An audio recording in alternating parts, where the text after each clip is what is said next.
Student Guide to NEA Assessments 2022 to 2023.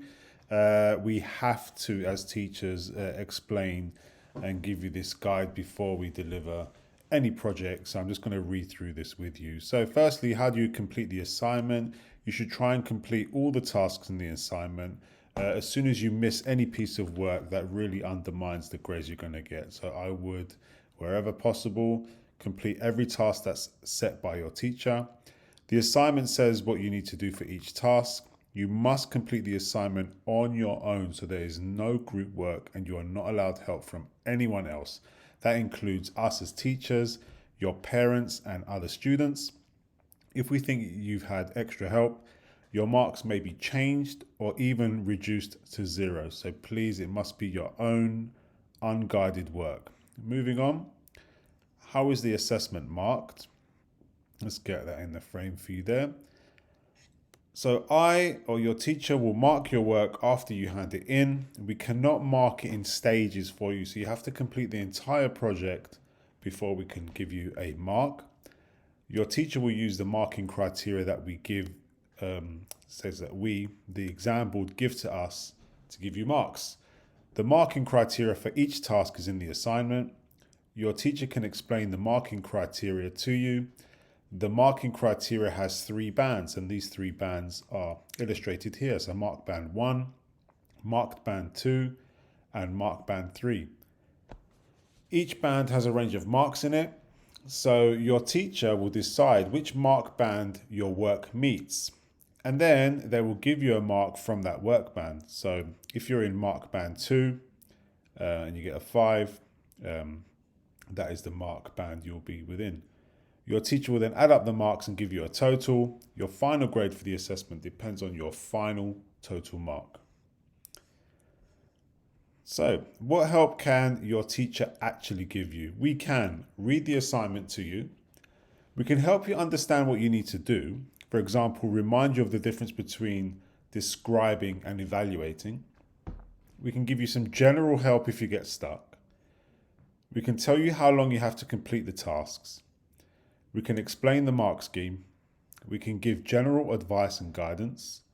We can remind you of the content expected. But what we cannot do is explicitly tell you what to do. We are unable to tell you how to do it. We are unable to structure your work for you.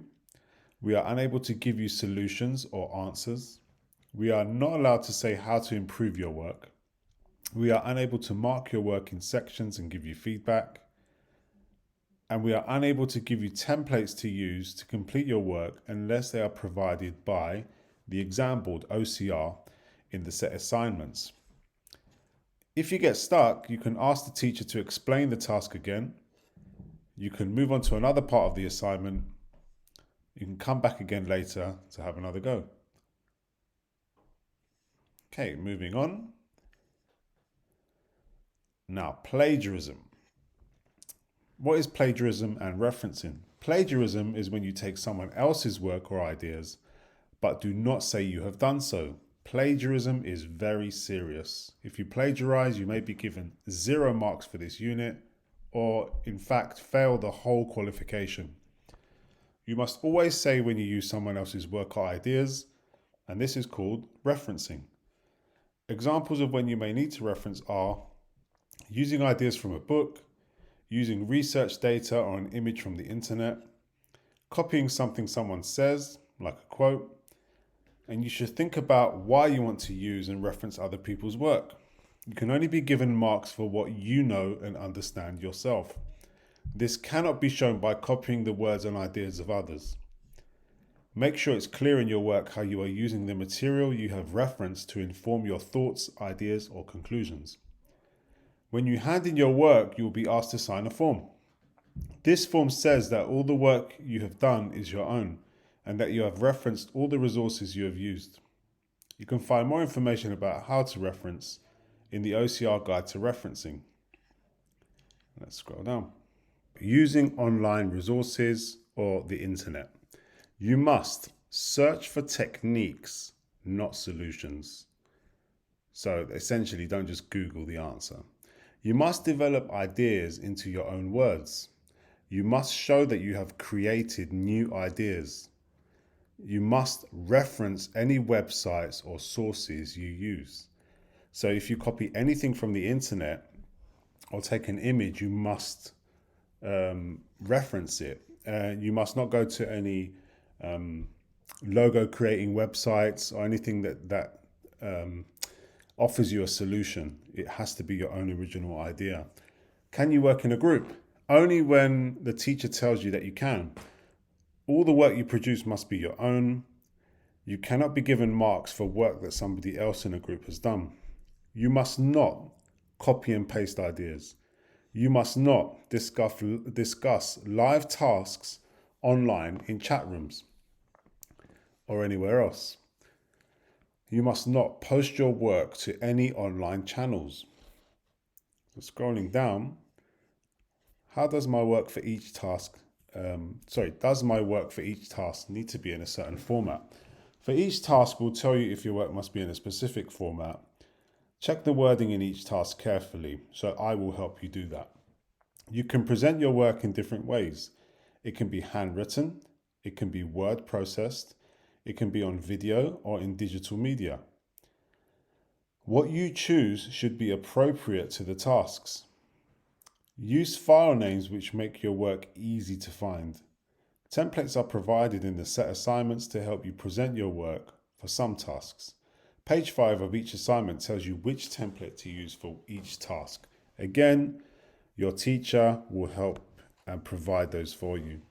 Your final media product and its components will need to be submitted electronically. So you work digitally, and then essentially your teacher will upload that to the exam board's website. You will need to show how key elements are made. Screenshots of the software's editing and creation tools in use are one way of doing this.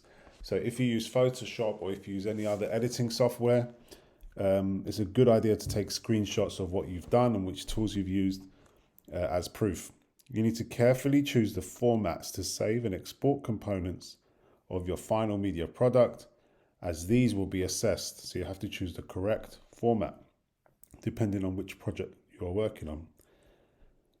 The properties and formats used to save, publish, or export your final media product are assessed, so you need to choose them carefully. If you are unsure about what evidence you need, please ask your teacher. Can I ask my teacher for feedback on my work? So the exam board have given your teacher instructions on what kind of feedback they can give you.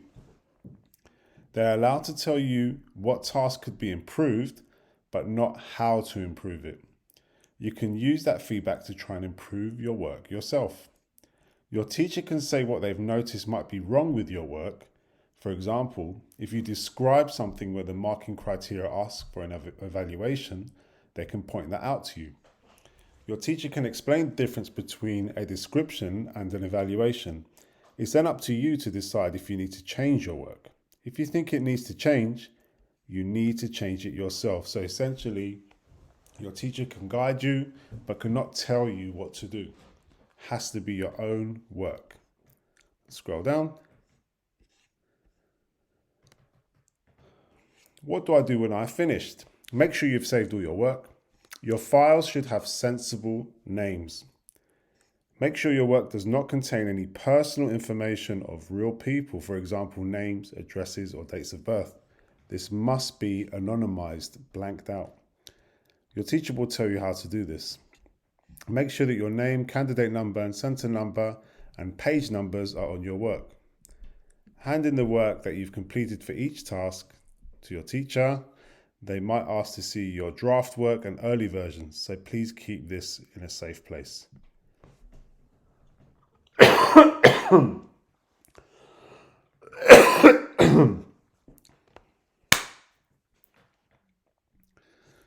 Scrolling down.